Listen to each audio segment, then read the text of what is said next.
Bom, vamos lá para nossa última parte. Na verdade, é uma revisão e mostrar para vocês também a conclusão do meu projeto. Esse projeto que eu fiz mesmo no improviso, eu tive que adaptar as cores, porque a linha estava acabando. Fui ajustando, acabei fazendo outros modelos.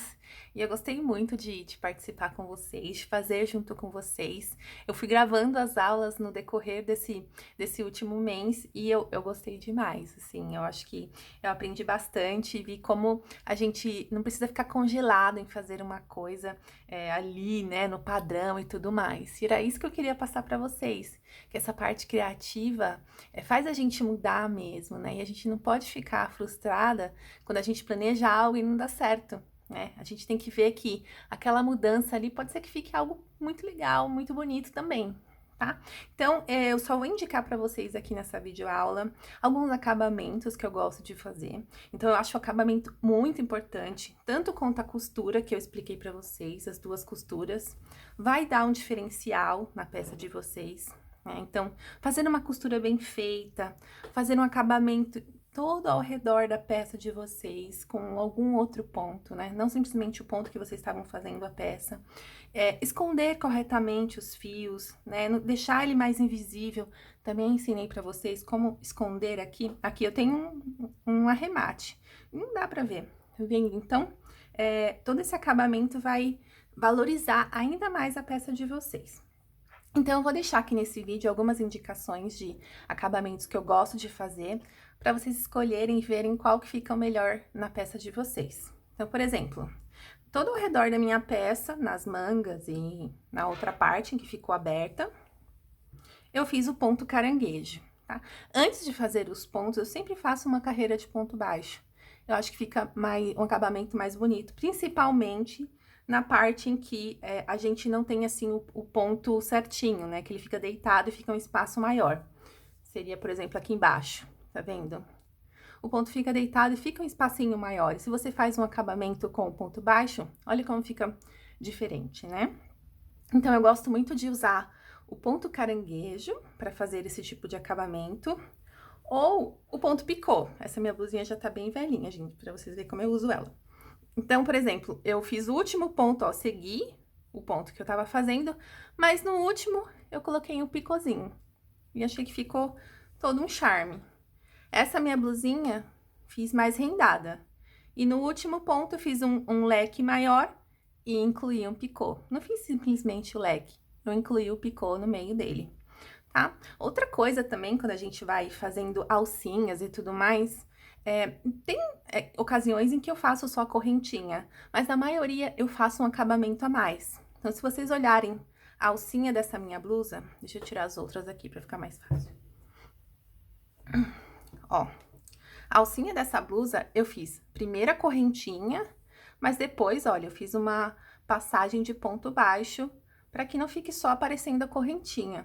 Olha a diferença daqui e aqui que eu só fiz a correntinha mesmo, que era para poder amarrar, tá? Então, você consegue ver uma diferença de acabamento aqui. Outra coisa também que eu gosto de colocar nas minhas peças são os botões.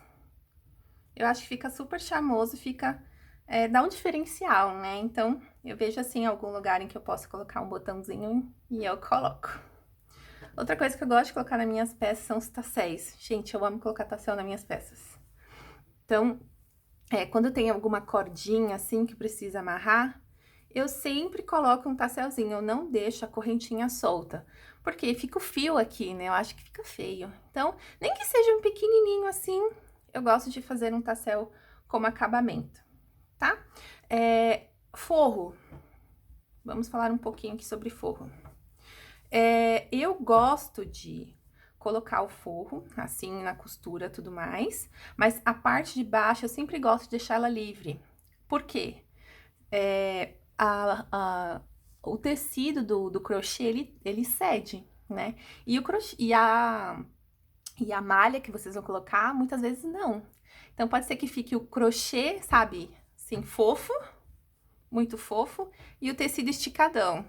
Então, se vocês forem colocar, planejem direitinho como que vocês vão colocar esse forro. Na verdade, quando eu vou fazer o escopo da minha peça, eu já vejo se eu vou colocar forro.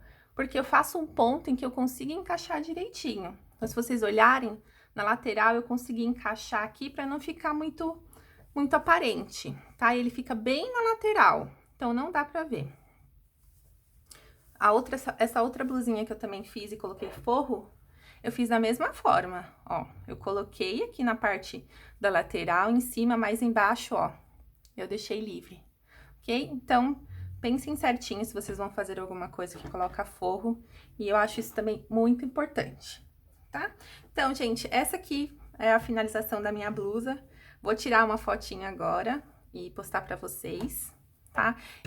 Fiquei bem segura, pra falar a verdade, porque a linha ficou acabando, a linha foi acabando e eu ainda tenho um pouco de dificuldade em fazer combinações assim de cores, mas eu vou tentando, né? Eu vou me arriscando, vou fazendo uma amostrinha pequena pra ver como fica e não tenho medo de errar. Se tiver que desmanchar e fazer de novo, eu vou desmanchar e fazer de novo, tá? Então, essa aula era só um resumo mesmo pra vocês verem em relação ao acabamento. Eu vou deixar todos os links aqui dessas sugestões de acabamento, de tassel, de fazer a correntinha, para vocês poderem ver qual que fica melhor. E não esqueçam de me mandar a foto de vocês, para que eu possa postar também no meu Instagram e mostrar o trabalho de vocês. E lembrando que essa peça foi vocês que desenvolveram, foi 100% desenvolvido por vocês, e podem falar com muito orgulho. Eu criei a minha própria peça. Então, vejo vocês por aí e muito obrigada por ter chegado até o final e ter participado comigo, ok? Muito obrigada e vejo vocês em breve.